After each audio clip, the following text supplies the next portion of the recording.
ऋषि विराट कोहली और अनुष्का है। विराज बैठ प्रसन्न हो। हाँ नहीं, ठीक ही रहना चाहिए। हम आपको अपने प्रभु का विधान बताते हैं थोड़ा सा। जब प्रभु किसी पर कृपा करते हैं, ये वैभव मिलना कृपा नहीं है, ये पुण्य है। पुण्य से एक घोर पापी को भी बहुत देखो, पाप करके भी उनका कोई पुण्य है जिससे वो सुकृत पूर्व के सुकृतवश चल रहे हैं, नया पाप है। ये वैभव बढ़ना या यश बढ़ना, ये भगवान की कृपा नहीं मानी जाती। भगवान की कृपा मानी जाती है अंदर का चिंतन बदलना, जिससे आपके अनंत जन्मों के संस्कार भस्म होकर और अगला जो है वो बड़ा उत्तम होगा। अंदर के चिंतन से होता, बाहर से कुछ नहीं होता। महत्व अंदर का चिंतन। अच्छा, अंदर का चिंतन हम लोगों का स्वभाव बन गया बहिर्मुखी। बहिर्मुखी मतलब बाहर, बाहर यश कीर्ति लाभ विजय, इससे हमको सुख मिलता है। अंदर से कोई मतलब नहीं रखता, कोई विरला ही अंदर से। अब क्या होता है, भगवान जब कृपा करते हैं तो संत समागम देते हैं, फिर दूसरी जब कृपा होती तो विपरीतता देते हैं, और फिर अंदर से एक रास्ता देते हैं। ये मेरा रास्ता है, ये परम शांति का रास्ता है, ये शांति का रास्ता नहीं। भगवान वो रास्ता देते हैं और जीव को अपने पास बुला लेते हैं।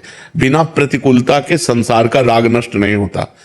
किसी को भी वैराग्य होता है तो संसार की प्रतिकूलता देखकर वैराग्य होता है। सब कुछ हमारे अनुकूल है तो हम आनंदित होकर उसका भोग करते हैं। जब हमारे ऊपर प्रतिकूलता आती है तब ठेस पहुंचती है कि इतना झूठा संसार, तो अंदर से भगवान रास्ता देते हैं, ये सही है। भगवान बिना प्रतिकूलता के इस संसार को छुड़ाने का कोई भी औषधि नहीं रखी। आज तक जितने बड़े महापुरुष हुए हैं, जिनका जीवन बदला है, उनको प्रतिकूलता का दर्शन करके बदला है। तो कभी प्रतिकूलता आए तो उस समय आनंदित हो कि मेरे ऊपर अब भगवान की कृपा हो रही है, कि मुझे सतमार्ग में चलने की प्रेरणा मिल रही है। अगर सतमार्ग छूटा, ये सब तो एक सेकंड के लिए आप विचार कीजिए। अब अपना सुधार कर लो, अपने जीवन को सत्य में ले आओ, तो अगला जो होगा वो बहुत जोर का होगा। चाहे जन्म हो तो श्रीवान कुलवान धनवान वैभव संपन्न ऐसे, और भक्ति की अनुकूलता, भक्ति की अनुकूलता। खास बात श्रीवान धनवान कुलवान नहीं, खास बात भक्ति की अनुकूलता। अगर इस जन्म में भगवत प्राप्ति नहीं हुई तो भगवान श्री कृष्ण ने गीता में कहा है कि मेरे भक्त का नाश नहीं होता।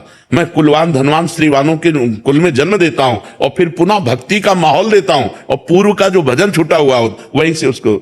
अब बिल्कुल ऐसे ही रहो जैसे रह रहे हो, बिल्कुल संसारिक बन करके रहो, लेकिन अंदर का चिंतन आपका बदल जाए। अंदर के चिंतन में आपकी यश की भावना न रह जाए, अंदर के चिंतन में आपको धन बढ़ाने की भावना न रह जाए। अंदर का चिंतन हो जाए, प्रभु बहुत जन्म व्यतीत हो गए, अब एक बार आपसे मिलना चाहती हूँ, एक बार आपसे मिलना चाहते हैं प्रभु, मुझे आप चाहिए, अब संसार नहीं। तो बात बन जाएगी, तो बात बन जाएगी। तो इसलिए आनंद पूर्वक भगवान का नाम जप करो, बिल्कुल चिंता मत करो।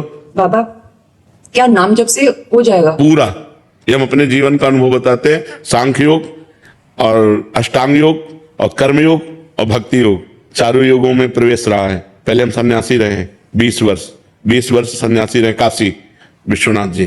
तो हम सांख्य योग, अष्टांग योग, जो अष्टांग योग है ना, अष्टांग योग, कर्म योग, इन तीनों को अच्छी प्रकार जान करके और फिर भक्ति योग में आए हैं। स्वयं भगवान शंकर से बढ़कर कोई ज्ञानी तो नहीं ना, सनकादि से बढ़कर कोई ज्ञानी नहीं। वो हरिश शरणम सनकादि हर समय जपते रहते हैं। भगवान शिव राम राम राम राम राम राम जपते रहते हैं। हम वृंदावनवासी प्रिया प्रीतम के उपासी, तो जो राम में राह है वही राह है, और जो धा है ये रस देने वाली वस्तु है। तो हम राधा राधा राधा राधा, मतलब आप ये समझो कि हमारी इतनी तार्किक बुद्धि रही, हमारी श्रद्धालु बुद्धि नहीं रही। सन्यासी की जो बुद्धि होती है वो तर्क प्रधान होती, कसौटी पर कसने पर। तो हम केवल भावुकता में राधा राधा का प्रचार नहीं कह रहे कि हमने सुना और ऐसे ग्रंथों में पढ़ा, ऐसे कह रहे, स्वयं स्वाद लेके कह रहे और विश्वास के साथ कह रहे कि यदि आप राधा राधा जपते हो तो इसी जन्म में भगवत प्राप्ति हो जाएगी, इसी जन्म में। जैसे किसी से कहा जाए कि तुम सत्य बोलो, मंदिर में चढ़ के बोलो, तो हम मंदिर में नहीं, हम वृंदावन में बैठे हैं। करोड़ों मंदिर इसकी समानता नहीं कर सकते, भगवान का परम धाम है। अगर राधा राधा नाम चल रहा है तो इसी जन्म में भगवत प्राप्ति हो जाएगी। हमारी आखिरी श्वास यदि राधा, तो मुझे श्री जी की प्राप्ति, भगवान की प्राप्ति हो जाएगी। इसमें कोई संशय नहीं, और किसी साधनों की कोई आवश्यकता नहीं। आप केवल अंदर ही अंदर चलाइए और लिखिए। देखो, हम जो कह रहे हैं उसको समझो। बहुत अधिक नाम जपने की हमें चेष्टा नहीं करनी, कम संख्या हो लेकिन मन लगा करके हो। जैसे हम अब देखो, आप लिखो राधा, अपने दिमाग में लिखो, खुले नेत्र लिखो, या बाहर बाहर देखो, दिखाई दे रहा है राधा लिखा हुआ, वही कान में सुनो राधा, वही अंदर उठाओ राधा, ये तीनों का एकाकार हो जाए तो ये करोड़ों नाम जप के बराबर है। देखो, जैसे हम बोला राधा, ऐसे हम 1000 राधा नाम बोले तो हम बोला राधा, ये उपांशु है, इसे उपांशु कहते हैं। राधा राधा राधा राधा 1000 बार, ये उपांशु हुआ। अब ये ऐसे उपांशु हम 10,000 बार जप करें, अंदर देखते हुए बोले राधा, उपांशु 10,000 बार नाम जप करने का फल एक बार मानसिक में है। इतना बड़ा फल है ये। ऐसे राधा राधा राधा चल रहा है, नेत्रों से हम उसे देख रहे हैं, कानों से उसे सुन रहे हैं। आप देखना कि अगर मन भगेगा तो आप लिख नहीं पाओगे राधा नाम, अगर लिख रहे हो तो मन भगेगा नहीं।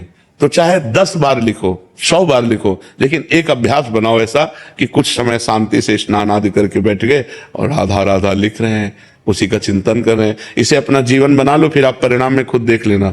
कोई घाटे का सौदा तो है नहीं, ठीक है। ये सखी को दे दे, ठाकुर शिव जी की है।